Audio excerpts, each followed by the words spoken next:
Sir ఆ poster పట్టుకున్న అతను కూడా టీడీపీ కుర్రాడు సార్. అంతకుముందు టీడీపీ నాయకుడితో కలిసి దిగిన ఫోటోలు కూడా బయటకు వచ్చాయి. అతను టీడీపీ కార్యకర్త, టీడీపీ సంబంధించిన మెంబర్షిప్ కార్డు కూడా ఉంది అతనికి.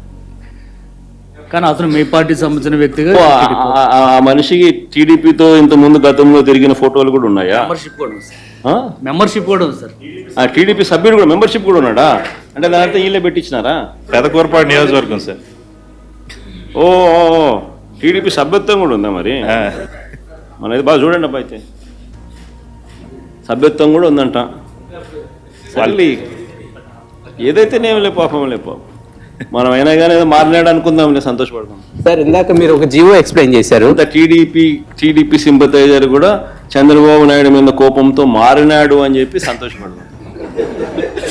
మారి టీడీపీని రపా కోసేస్తానని కూడా అంటున్నాడని కూడా సంతోషపడదాం. నిజంగానే బాధ ఉంటుందేమో కదా వాళ్ళకు కూడా. అన్ని పథకాలు ఎగరగొడతా ఉన్నాడు, అన్ని అబద్ధాలు అయిపోయినాయి, ఫీజు రీఎంబర్స్మెంట్ లేవు, ఆరోగ్యశ్రీ లేదు, రైతులకు పెట్టుబడి సహాయం రావడం లేదు, పెట్టుబడి గిట్టుబాటు ధరలు రావడం లేదు, మరో పక్క అబద్ధాలు మోసాలతో సూపర్ 6లు లేవు, సూపర్ 7లు లేవు. మరి ఆయన బతుకులు చిన్నాభిన్నం అయిపోయిన పరిస్థితుల్లో ఆయనలో మార్పు వచ్చిందేమో.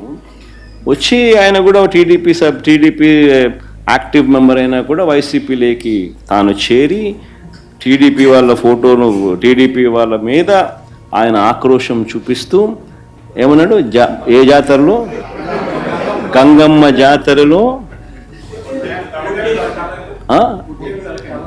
పొట్టేళ్ళు తలలు నరికినట్టు రపా అని నరుకుతానని చెప్పి ఆయన అంటానంటే దాని అర్థమైంది. మరి చంద్రబాబు నాయుడు అనే వ్యక్తి ఇంత మోసం చేస్తూ ఉన్నాడు కాబట్టి ప్రజలు అంత కోపాన్ని చూపిస్తూ ఉన్నారు. అందులో వాళ్ళ కార్యకర్తనే వాళ్ళ నుంచి మారి వైసీపీలోకి వైసీపీ కార్యక్రమంలో పాలు పంచుకొని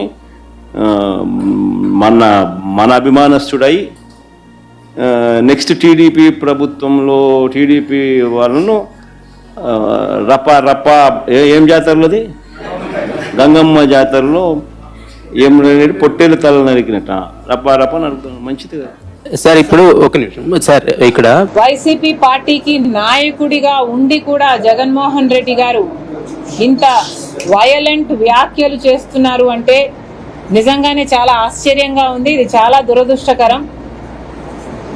మేము నరికేస్తాము, మేము చంపేస్తాము, మేము బట్టలు ఊడదీస్తాము, మేము ఎంటబడి కొడతాము, ఇవన్నీ ఒక నాయకుడిగా మాట్లాడాల్సిన